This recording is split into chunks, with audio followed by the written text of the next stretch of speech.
2019, and I am interviewing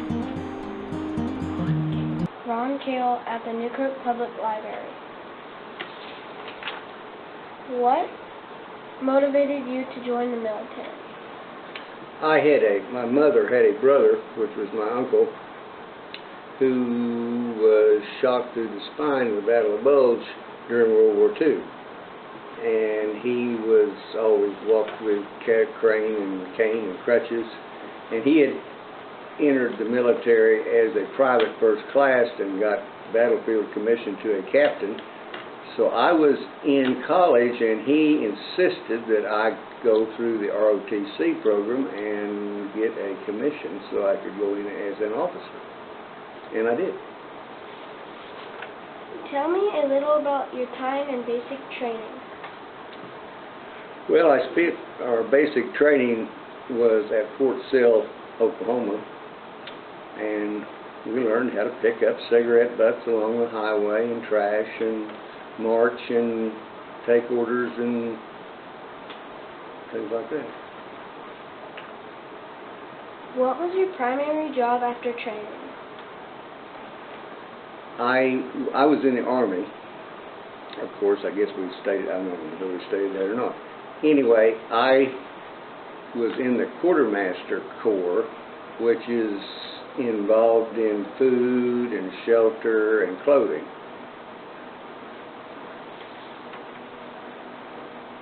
Were you deployed? If so, where and for what? Well, I was finally sent to Vietnam for the last 90-some days of my enlistment. What was the most demanding part about your deployment? Well, once we got to Vietnam, we just lived in tents with insect netting around us, and it was a real wet area, and we had ditches all the way around us to keep the place from flooding, and I took truck convoys to Saigon every day. Where did you serve the majority of time in service? Well, I'll tell you, I had it pretty tough, really. When I was after we got our commission, when we graduated from OSU, then I went to officers basic training, I guess they call it, in Fort Lee, Virginia. And that was a 6 weeks, I think, class. And I was in there with generals' sons and senators' sons, and anyway, there was 100-some of us. And when we walked across the stage and got our orders, we hadn't read orders yet. They were just handed it to us. And the general that addressed us said, well, from this class there's 50-some going to Germany, and 30-some going to Korea, and 10 here, and 6 there, and 7 somewhere else. And there's one lucky man out of this group that's going to Hawaii. Well, when I opened up my orders, I was the lucky man. A place called Fort DeRussy. It's on Waikiki Beach. And I was beach officer there. And I shouldn't tell you this, but one of the most demanding things I had to do was the Hilton was over here and some other nice motel over there, and I had to keep them gals that walked across beaches there with all their clothes on, make sure they had them all on. That was the most demanding thing I had to do. You might want to edit this tape. What rank are you most proud of earned, and why? Well, I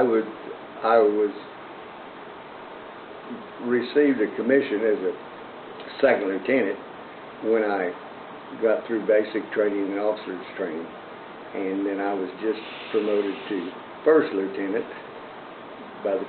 before I got out. Which medals or citations are you most honored to have received, and why? Well, I'm kind of like Mr. Smith. The only special, I had just got good conduct medals, and some other was overseas medal of some kind. Tell me about some of the special people you met. I lived with quite a few of the guys when I was in Hawaii, but I don't know whether any of them ever became too famous or not, but when they was getting out of West Point, they would volunteer to go on what they called, all they had in Vietnam at that time was shotgun platoons, they called them. They rode on helicopters and shot at the people that were shooting at them. And I lived with several of the West Pointers, but nobody really famous, I don't think. Tell me a funny story. What was the best and worst military food you were served and why?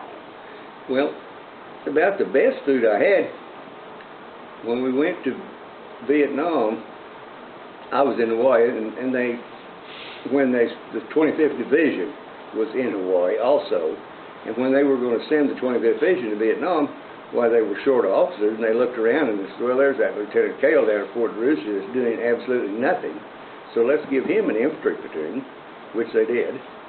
But then they put us on a troop ship.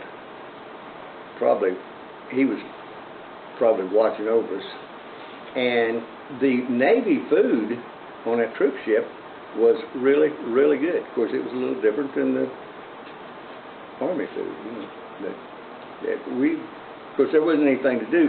12 days, I think, on that thing, with I don't know how many men's in a division, but a lot, and you're just stacked in there with this much room, bunk, bunk, bunk, you know, and nothing to do but watch a movie or look over the rail or something. It's pretty boring, and eat. Tell me a funny story or experience that could only happen in the military. Well, I guess it could happen, but anywhere. But Mr. Smith was talking about the syringes. Well, we were lined up getting shots once, and these nurses hit you from each side, and they were big, stout gals now. There wasn't any little wimps. And this one big old boy, he just collapsed. And both of those nurses went right down with him, finished his shots on the floor, and then motioned to the guys right behind, would you get him out of the way, please? And they drug him out and propped him up. It didn't bother them a bit. They'd done this before. How did your military experience affect your life today? Well, I think that there should be a mandatory year or 2 years military for every young person, just about. It would teach them something about discipline and doing things on time and on schedule and conforming to standards, and you know, the young people of today don't have, I'm not saying every one of them, but there's a lot of them that have no discipline or respect for getting someplace on time or doing what you're told, or the military will, or at that time, and I think the military still pretty much got to do what you was told. Well, that was the last question, and... Well, Jacob, just a minute. Do you have any other stories or anything you'd like to share with us, Ron? Well, I might tell you one more that was kind of when we went to Vietnam, we were on this USS Walker. It was just a troop-carrying ship. And but we got off of that and got on what they call LSTs, landing ships tanks, and they're shallow bottom. I mean, they go in shallow water, and the whole front of it would be as wide as this room here, and the whole front just flops down like that, and then the trucks and the tanks and the troops. And so we were all lined up in front with our guns and bayonets and ready to come out of there, and it flopped down, and all there was about 100 and some Vietnamese women over there waving like this. That's kind of funny, huh? So I guess they knew we was coming. They did indeed. Well, that's the way they made their living. Well, thank you for coming and thank you for your service.